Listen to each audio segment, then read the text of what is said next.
What's up guys, JTails here with another video, and today we're going to be talking about Fox and how to play him, how to use his tools, so let's get right into it. Okay, so Fox is one of the faster characters in the game. He has a pretty decent run speed if you notice. He's a fast faller, so he falls very quickly. He has a lot of burst option and a lot of ways to rack up damage very quickly. He can struggle if people hold shield to actually get his big hits that will seal the deal, so to speak, right? So he needs to kind of land up smash to kill, get people in the air and get your up airs off. Back air, also a very strong move. Any of his other smash attacks, right?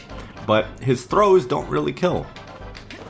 So that's kind of like the biggest weakness, is like people holding shield against Fox. He has to really create openings with his movement and really capitalize on any little mistake in order to close out stocks. He's not too good off stage. You can go off and try to shine people at your expense. It's a big risk to go off stage with Fox because his recovery is very, very linear, right? So he can only kind of recover in the 8 directions, up, down, left, right, and then all the diagonals, like an X shape. There are some angles in between, but those are, it's still essentially the same 8 directions, right? And he does have a side B. In this game, you can actually side B and then up B, unlike every other previous installment of Smash, so that's pretty sweet. You can actually influence a side B. I'm actually going to hold back as I perform the side B. See how I only kind of went this distance? Now, I'm actually going to hold forward and do side B. Kind of go a lot further with my drift, right? So it's a pretty considerable distance if you hold forward or hold back. You can actually shorten the distance by quite a margin and then drift back as well as you're falling. So you can use this to mix people up when you're recovering.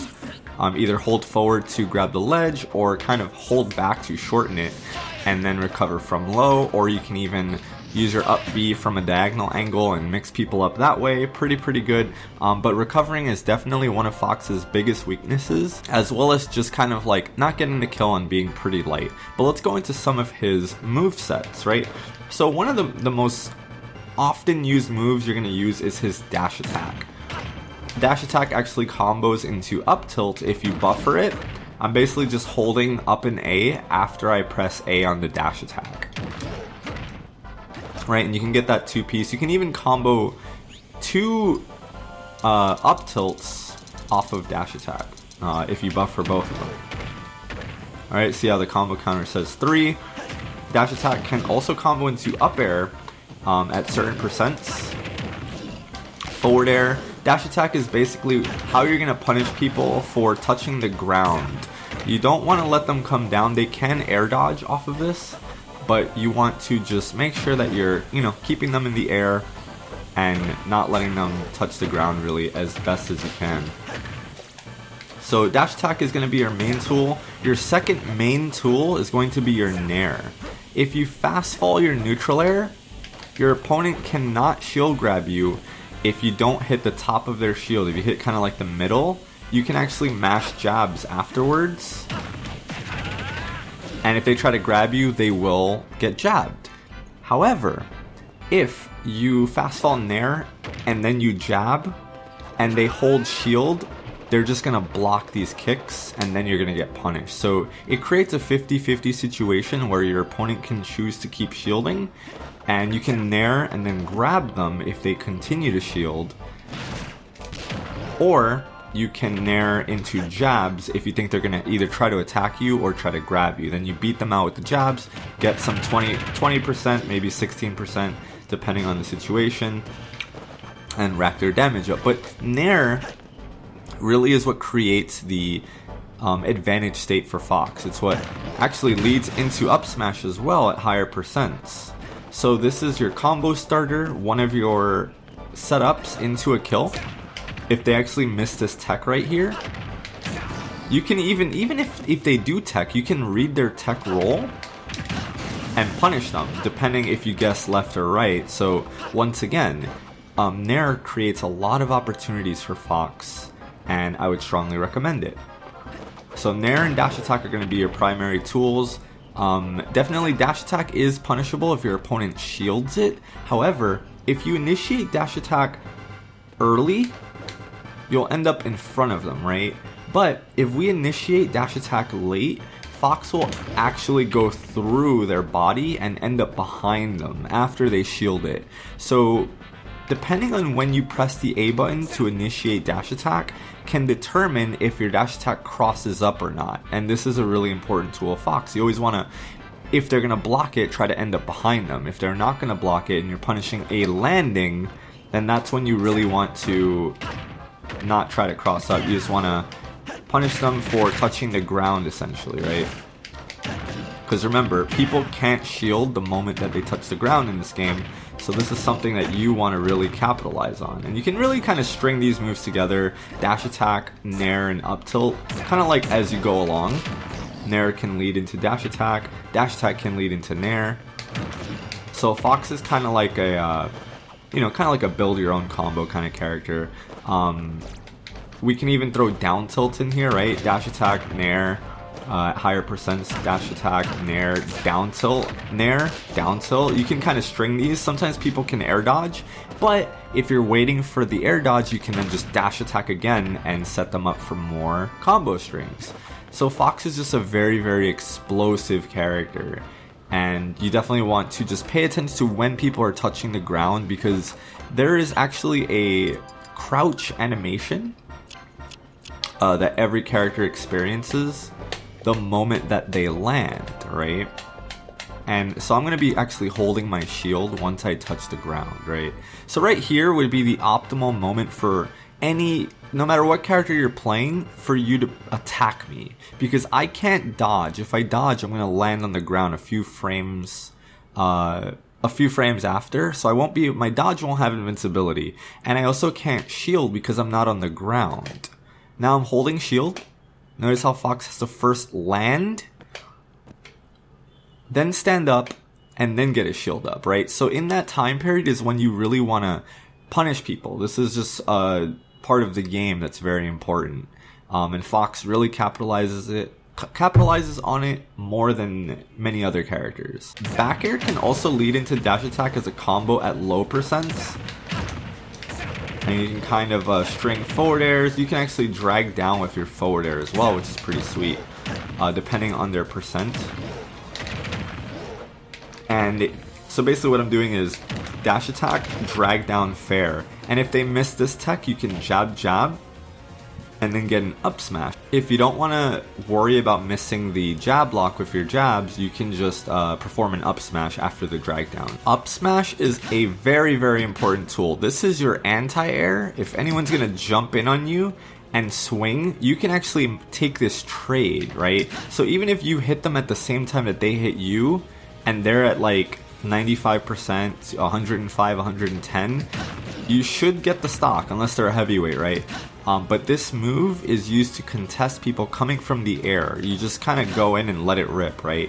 It's also really good under platforms. This usually hits under battlefield platforms, and it covers a wide portion of it. So once again, trying to punish landings with this move is very, very optimal. Up air is also a very, very important tool. You can actually string these together for really big damage.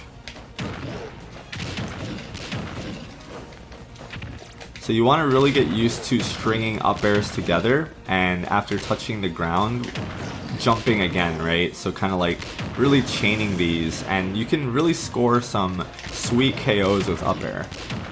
6-hit combo, right? So I did a falling up air into a full hop up air into a double jump up air very, very quickly. So you really want to practice this input and track your opponent's horizontal movement in the air so that you know without a doubt, if they're at a certain height, you can double jump back air, double jump up air, and you'll land it, or full hop back air, full hop up air, and kind of just keep them in the air and get used to like double jump up air, full hop up air, short hop up air, and know the differences and the different timings between these, because it's very, very important, and it should be an automatic reflex from you. So definitely something important to practice, also, as well as your back airs. Your falling back air is super important because this is how you're going to get kills off stage and at the edge as well. So again, it's back air is safe on shield, so even if your opponent blocks it, you can usually get away and not get punished for back airing. I can't say the same for his other aerials except for Nair, but that's still a big commitment since you have to commit to a jab, and it's not necessarily completely advantageous for Fox. But back air is. So back air is a really good poke if you want to try and throw it out. Lasers, once again, I kind of just use lasers to tack on a little bit of extra damage when we're kind of like far away from each other, people are camping me, it's incentive for them to approach if that's what I want. It's always just good to tack on a little bit of additional damage wherever you can find it. One of my favorite things to do is actually, when I'm having trouble killing someone, is pummel, pummel, pummel, forward throw, laser, laser, and just tack on 2 lasers every time they're off stage. And then they're on the ledge, I grab them again, throw them off, laser, laser, just get that free damage, right? And it starts adding up, you'd be surprised. So now I can start looking for kills with, you know, back airs, with up airs, with any other moves that I want, because they're going to be at higher percent. So you kind of just want to play around with it and really get used to his movement. His movement is his biggest asset, I think, as well as his really strong contesting aerials and up smash as well. Forward smash and down smash I don't really use too much. Maybe I'll use them like as a tech chase option, but for the most part I'm kind of sticking to nairs, dash attacks, down tilt as a combo extender, up tilt to continue combos and to anti-air people, short hop up airs, back air for the most part, and nair. Down air you can kind of use to contest people coming down. It's an option, but I wouldn't really recommend it since it does. Most of Fox's aerials actually do get beat by anti-airs. So you kind of want to, you know, respect your opponent's space when you're coming down from up high, because they can throw out a hitbox and just beat you outright, because Fox doesn't have a lot of range, but he has the speed to make up for it. So you want to pick your spots very well. Also, I can't stress this enough. One of the most important things that I don't see Fox players do enough is jump in and grab. Don't attack all the time, because then people are going to just keep holding shield and they'll get comfortable in their shield, right? At least good players will. So one important thing to do is to mix it up, right? Jump in, grab them a little bit. Now what you're doing is you're making them afraid to shield. Then you jump in again, grab them, throw them away, whatever, throw lasers. Then they're going to be scared to shield as much because now you're punishing it, right? So now when they're confident and they're not shielding as much, now you come in with the nair and try to combo it into the up smash or whatever else, fall with the back air. But this is a conditioning that's very, very underlooked at the mid-level and especially at the beginner level. So I would strongly recommend it. Another really, really important thing for Foxes to do is get used to holding your shield and up smashing out of shield to punish people who are hitting your shield with very fast options, maybe even unsafe moves. You can actually score some sweet KOs by just I'm literally just holding shield and pressing up and A at the same time, and this is canceling my shield. I'm not letting go and then doing the up smash, I'm just doing the up smash out of my shield. And this is a really good way to really just punish people for not respecting your defense well enough. So I would also recommend this very much. For the most part, when I grab people with Fox, I'm making sure to pummel. I'm mostly doing down throw because even though it doesn't really set up into anything, it does put your opponent in a pretty, you know, favorable position. But if I'm by the edge, I'll almost always opt to throw them off stage. So whether I'm on behind them, I'll back throw. If I'm in front of them, I'll forward throw. Just to get the positioning on stage and to get some extra lasers.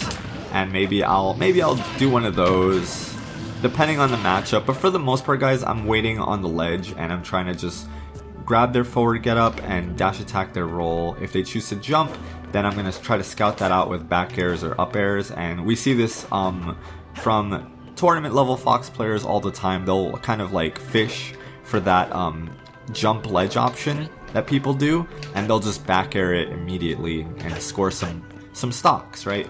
So another really good conditioning is to throw out some back airs so that your opponent gets scared, because obviously back air is safe. Then you run in and grab them because they're going to keep holding shield.